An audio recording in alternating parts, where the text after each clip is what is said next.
At Healthcare Partners Medical Group, our mission is to provide the highest quality of healthcare to each and every patient. With 5 locations in Pahrump, we are local doctors you know and trust. We want to thank you for choosing us. Quality care starts here.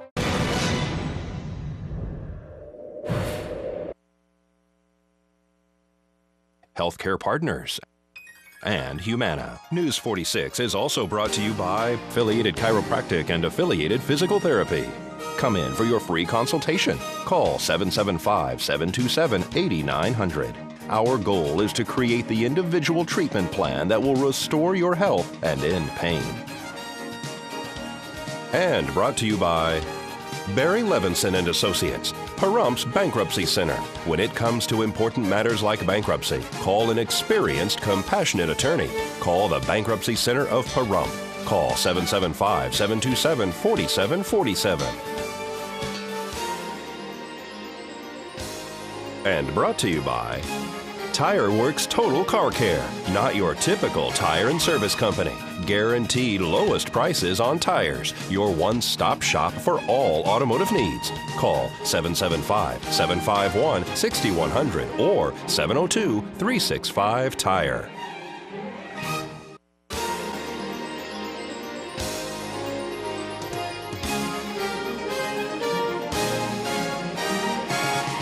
Tonight on News 46, the election is held for the Congressional District 2 seat. A local firefighter speaks about his first day on the job. And we have an interview with the band Heleamano. News 46 starts now. You're watching KPVM News 46 with Rick Vale and Rhonda Van Winkle. Local coverage from Deanna O'Donnell and news across Nevada with Janet Eric. News 46, local coverage you can count on.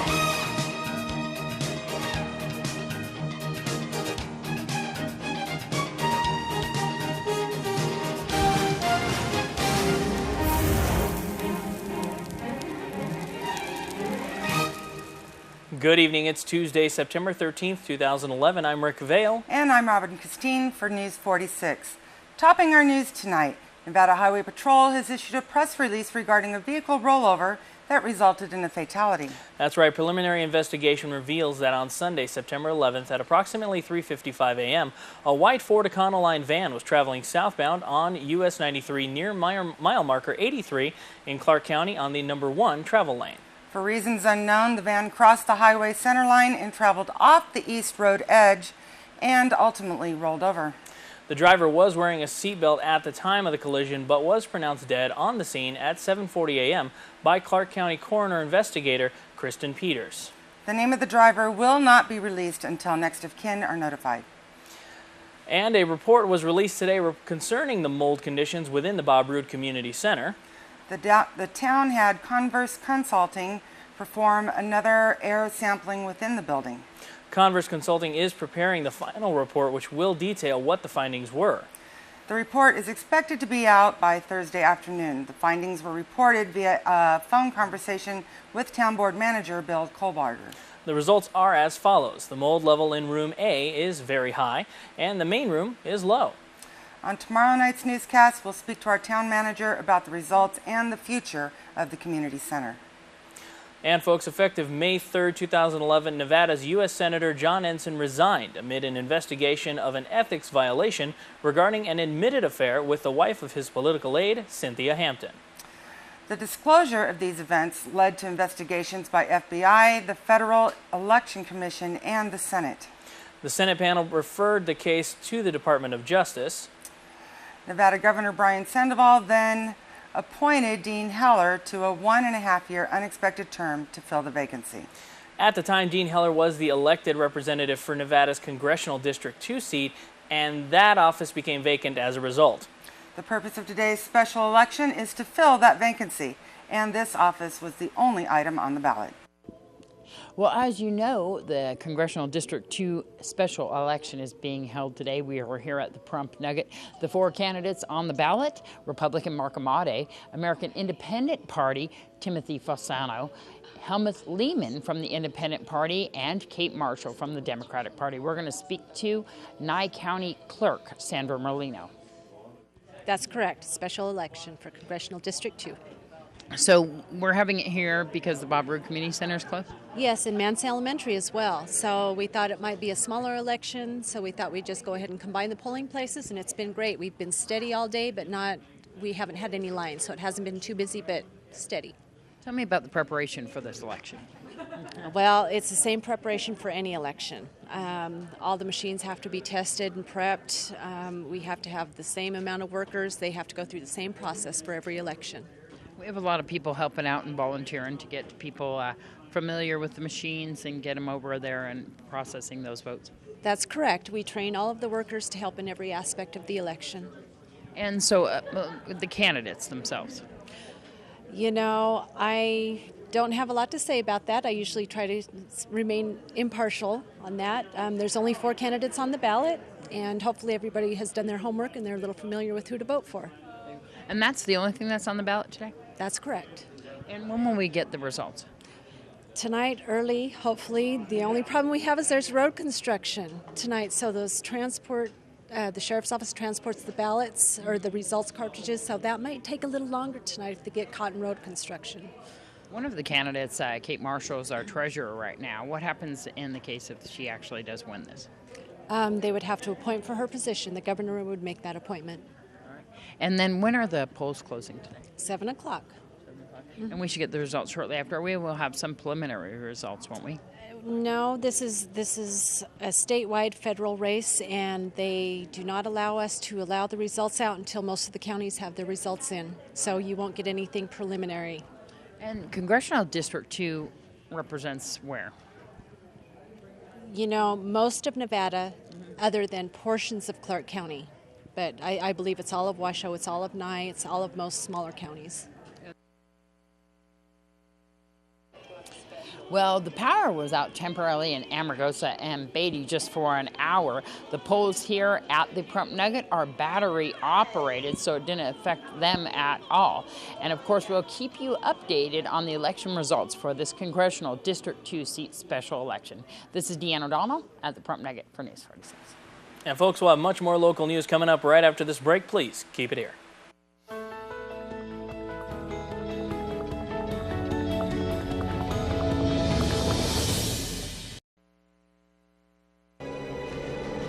News 46 is brought to you by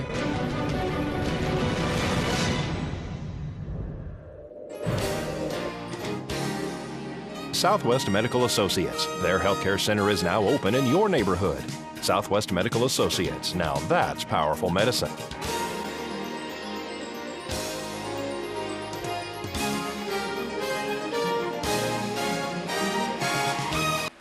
The 2011 National POW-MIA Recognition Day ceremony is scheduled to take place this Friday, September 16th at 9:30 a.m. at Freedom Park on Nellis Air Force Base in Nevada. The guest speaker will be Brigadier General David Buck, U.S. Air Force Warfare Center Vice Commander.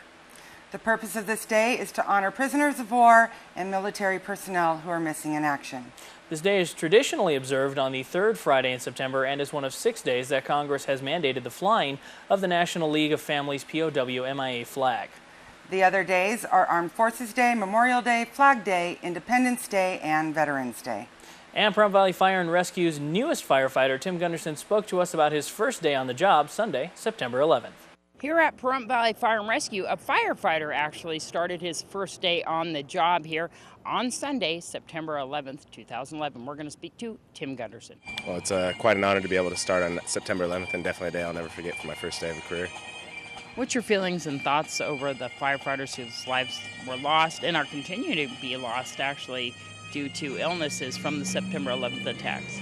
Well, it's a tragedy and unfortunate situation, of course, but something we can never forget and never forget to move forward for. Does it give you some inspiration, what happened there? Yes, it does. It inspires me every day to do better and make myself the best firefighter I can possibly be. What prompted you to want to become a firefighter? Well, I started off with Pahrump Valley Fire Rescue as a volunteer, and through that I truly learned that it is the greatest career in the world, and I chose it because, number one, of family, number two, because it suited my lifestyle and what I plan to do with the rest of my life. So that's what made it work. So you're the only firefighter that's actually starting here at Pahrump Valley Fire and Rescue today? That's correct, yes. Well, and what's some of your hopes and dreams for the future? At the immediate, just to perfect my position to be a firefighter and advance in my rank as best I can, and hopefully become a better firefighter throughout my career. We caught up with Sheriff Tony DeMeo, who gave us his thoughts and experiences regarding the September 11th terrorist attacks. Well, actually, Linda worked in the World Trade Center. I was part of the terrorist task force in the first World Trade Center bombing, where we took out the terrorist cells at within Jersey City, and it was part of the team that dismantled the second bomb, which was meant for a target in New York City at the time. But the second one means, we lost almost 3,000 Americans.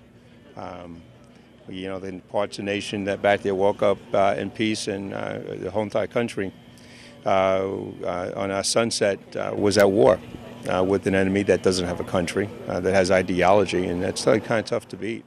I lost friends, Port Authority police officers that we trained with, and especially their Mercy Services unit. Members of the airport. Plus, Port Authority is the airport. We trained with them as well. I remember seeing a friend of mine, Inspector Anthony Fonte, who was interviewed during that event, and that was last I saw of him. And we were very close. We did a lot of training together. Worked out a lot of the logistics for both agencies. And when we did a terrorist attack, we did a subway, we did a siren attack in a subway. We worked very closely with these individuals because we were prepared for terrorism. We knew that this was not going to stop at the first World Trade Center bombing. They made a promise to come back and attack America again, and unfortunately, they carried out that.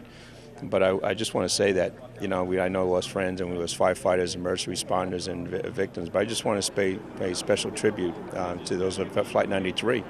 Who basically were the first warriors. I said that, when we designed our patch actually is a remembrance of 9/11. So we remembered every day when we put a uniform on, what that meant to us as a country. And, on our patch, Flight 93 has the brightest star because they were the first combatants in a new war on terrorism. And I think we forget that. We look at them as victims, we look at them, but they were the first warriors, not the military, but they were the first warriors. And they really did try to fight back, didn't they?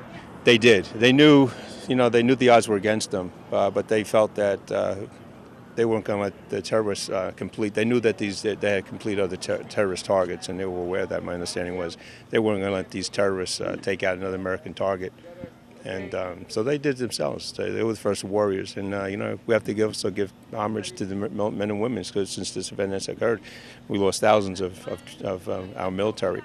Going through 3 to 4 different tours, we forget about them as well. But I just want to make sure that Flight 93 is remembered for being the first warriors in a new war on terror, and they were the ones who took the battle to the terrorists at that time on that flight. Well, on-the-spot reporter and town manager Bill Kohbarger interviewed firefighter Steve Perry on September 11th. It's in remembrance of those lost in the day, the civilians, the policemen, the firemen, firefighters, I should say. I don't want to offend the female firefighters.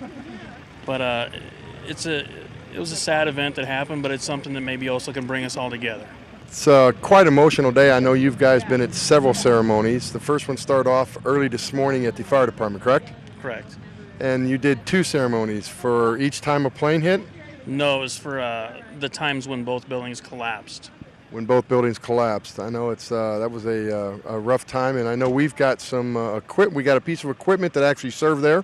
Yes, it was our aerial unit that comes from Ladder 117 out of New York. Now for us, it's called Tower Ladder 1, but that equipment was at both World Trade Center events. And we have a piece of a steel girder that came from the 9/11 attacks. Yes. And that came from one of the World Trade Centers. Yeah, I'm not sure exactly which one it was from, but it was a deal set up where you could, through our unions and the departments, they could purchase a piece of it to have as a remembrance to, remember those and, the fallen in that. Town Board member Carolyn Endersby shared her thoughts on the 10th anniversary of September 11th. Carolyn Endersby, Prump Town Board member. What it means to me is that we have public servants that give of themselves on a daily basis, every minute of the day, and they are willing to give the ultimate sacrifice. We have so many people we need to thank, and I thank our fire service and our rescue service and any public servant that gives of themselves. And folks, don't go anywhere. We'll have much more local news coming up right after this break.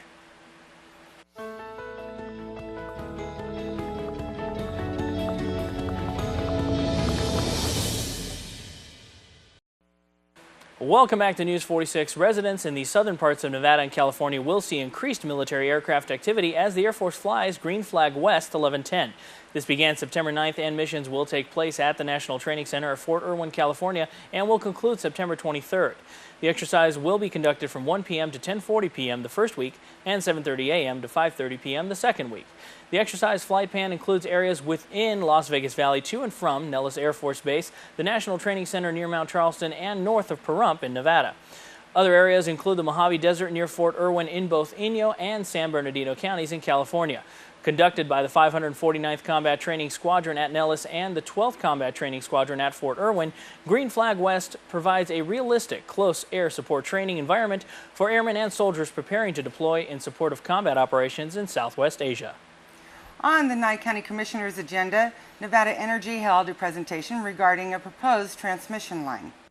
If we have renewable energy projects that are cited in those areas, they have to have lines. That's right, they have to have access to transmission. That's how it benefits us. So all of this is on getting those renewable things in place and actually having them generate.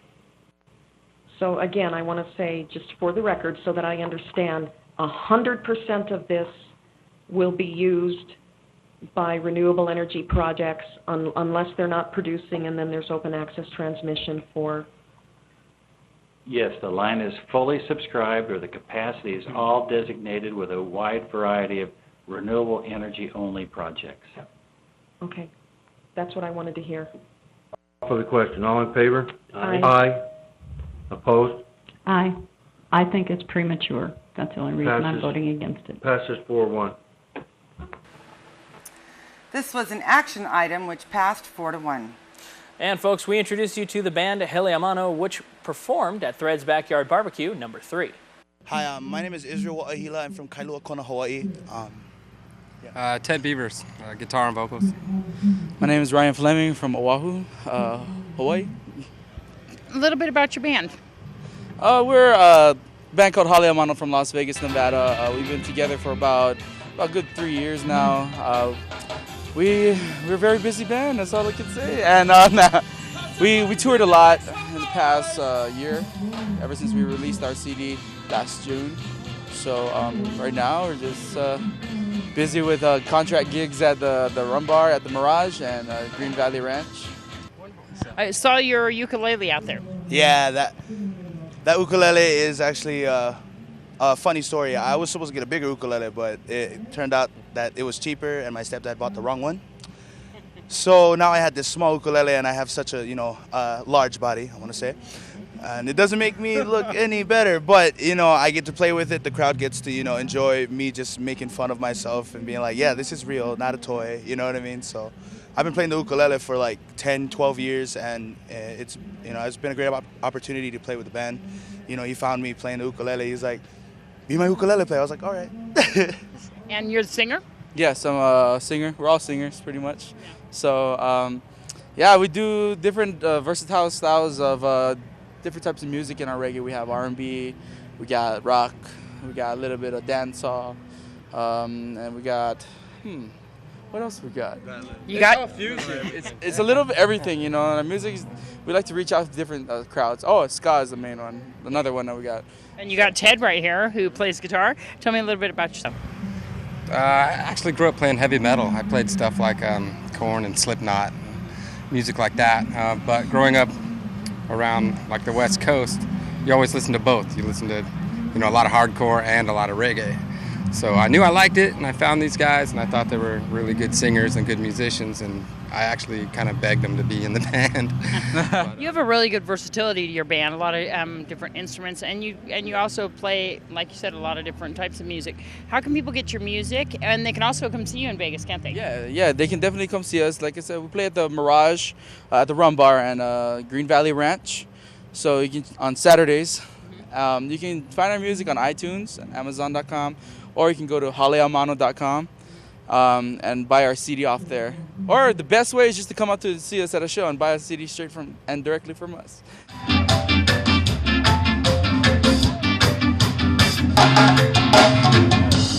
I woke up one morning and I walked outside to see. Love can reach the money and the river keys. As I looked over the horizon. And folks, Florida, Kentucky, and Missouri are the first states to require drug testing when applying for welfare. Some are calling it unconstitutional, and here's what some of you had to say. Yvette says, in Pahrump, you have to do the community service for your money, and the money is for only 5 years. After that, you're screwed, so you're working for it. Gwendolyn says, all 50 states should test. I'm all for it. Billy says, just because it is free, that doesn't mean a free ride forever. Brittany says, I think it's a great thing. If you have to get tested for a job, then you need to get tested for welfare. It should be random tests. Lucky says, I agree with Brittany. You should have to test when you first apply and random testing whenever. Laura says, I like it. Should be done here. And Bill says, I totally agree with it. My taxes pay for it. I want to know it's going where it's supposed to go. So there you have it. Yeah. What do you think? Testing, random testing. Yeah, we should probably be tested. Why not? That's what I always say. I didn't mean we as in me. We should definitely be testing. Folks, we're going to be right back with a look at your 7-day forecast with Zach Fuentes right after the break, so please keep it here.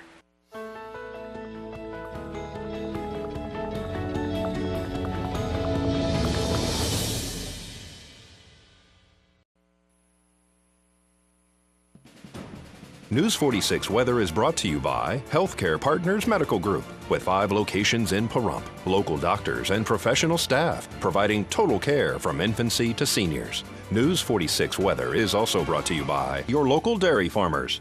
Dairy products are very important in maintaining a healthy body. For more information, you can visit their website at nevadadairycouncil.org. Welcome back to News 46. I'm Zach Fuentes here with your weather. Today we did have a chance of thunderstorms. It was pretty cloudy out there. We're expecting the thunderstorms to be more in the evening or the afternoon. We had a high of 91 degrees, winds coming out of the south at 6 miles per hour, and our gusts up to 17 miles per hour. Our pressure is going up a little bit there at 30.17, and our UV index went down a little bit there at 8, which is still very high. Our humidity is at 27%, and our sunrise was at 6:24 a.m. Our record for today was back in 1948 at 109 degrees. Tonight we're looking at the thunderstorms, like I said, a low of 68 degrees, winds to come out of the north at 3 miles per hour, and our gusts up to 7 miles per hour. Our humidity to be pretty high for us at 40%, and our sunset to be at 6:54 p.m. Our record for tonight was in 1952 at 52 degrees. Tomorrow we're also once again looking at a chance of some thunderstorms, a high of 92 degrees and a low of 68 degrees. Our winds to come out of the west-southwest at 4 miles per hour, and our gusts set up to 8 miles per hour. Our UV index is staying the same at 8, which is very high, and our sunrise is going to be at 6:25 a.m. Our humidity is expected to be at 29%. Our 7-day forecast Wednesday, like I said, some thunderstorms, 30% chance of rain. Thursday, it's going to be sunny. Friday, we're back again to the 30% chance of rain. From Saturday to Tuesday, we're expecting sunny skies. Let's hope it stays that way. And across the board, we're not seeing any triple digits at all. They've gone for a little bit. Our overnight lows are going to be in the 60s. And today's worst weather was in Ben Hur, Texas, where they had a record high heat. Back to you. Please be sure to subscribe to our free weekly email newsletter. To subscribe, just visit our website at KPVM.TV and fill in the form to the right of the page. The newsletter is filled with top stories, coupons, articles, and more. That's right, folks, and Nathan Adelson Hospice is pleased to announce the offering of an additional adult grief support meeting at the Pahrump office. Beginning October 4th, there will be 2 options available to attend a grief support meeting, Tuesdays at 4 and Wednesdays at 10 a.m. These groups are open to anyone in the community who has experienced the death of a loved one. For more information, please call Nathan Adelson Hospice at 751-6700. Thursday, September 15th at 10 a.m. at the Nye County Administrative Building in the Calvada I is the public is invited to discuss customer service issues, system issues, rate cost issues, and any other issues of concern with this utility company. For more information, contact Doug Rivard at 702-486-7214. And the women's self-defense classes will be held this weekend from 8:30 a.m. until 4 p.m. both days at Pahrump Valley Fire and Rescue Station 1. This class is free to the public, and for more information, call 513-8636. And folks, that's going to do it for this edition of News 46. I'm Rick Vale. And I'm Robin Christine. And from everyone up here on the Hill KPVM, we wish you a safe evening, and we'll see you here again tomorrow night. Until then, good night, Pahrump. Good night.